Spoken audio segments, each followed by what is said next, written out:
কলম্বোতে লঙ্কা premier লিগের ফাইনালে উঠেছে জাফনা কিংস। এই দলকে ফাইনালে তুলতে বড় অবদান রেখেছেন তাওহিদ হৃদয় এবং সাকিব আল হাসান। লঙ্কা প্রিমিয়ার লিগের এই ম্যাচে বাংলাদেশের দুই ক্রিকেটারের পারফরম্যান্সের বিস্তারিত জানাচ্ছেন বদিউজ্জামান মিলন।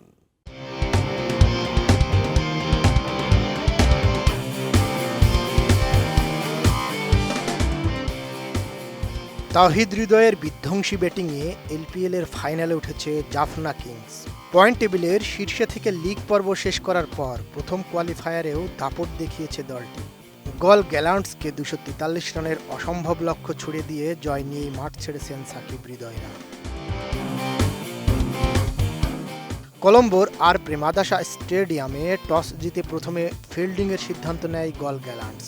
নুরুল হাসান সোহান গলের একাদশে জায়গা না পেলেও জাফনার একাদশে ছিলেন তাওহিদ হৃদয় ও সাকিব আল হাসান দুজন।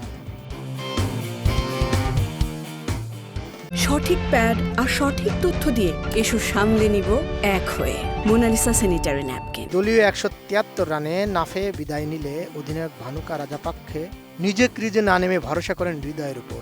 আর হৃদয় নেমেই শুরু করেন তাণ্ডব। একের পর এক ছক্কা হাঁকান ঈশান মালিঙ্গার করা 19তম ওভারে টানা 2 ছক্কা হাঁকান হৃদয়।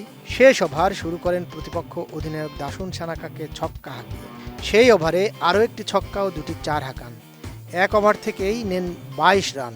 মাত্র 20 বলে অর্ধশতক পূরণের পর 21 বলে 54 রান করে অপরাজিত থাকেন। 3টি 4-এর সাথে হাঁকান 5টি ছক্কা। হৃদয়ের অবিশ্বাস্য ফিনিশিংয়ে 20 ওভার শেষে 2 উইকেটে 242 রান তোলে জাফনা। জবাবে খেলতে নেমে 20 ওভারে 8 উইকেটে 228 রান তুলতে পারে গল। এদিন সাকিব আল হাসান 3 ওভারে নিয়েছেন 1 উইকেট। আগামী 8 আগস্ট ফাইনাল, তবে এখনও প্রতিপক্ষ ঠিক হয়নি জাফনার। বদিউজ্জামান মিলন, এটিএন নিউজ।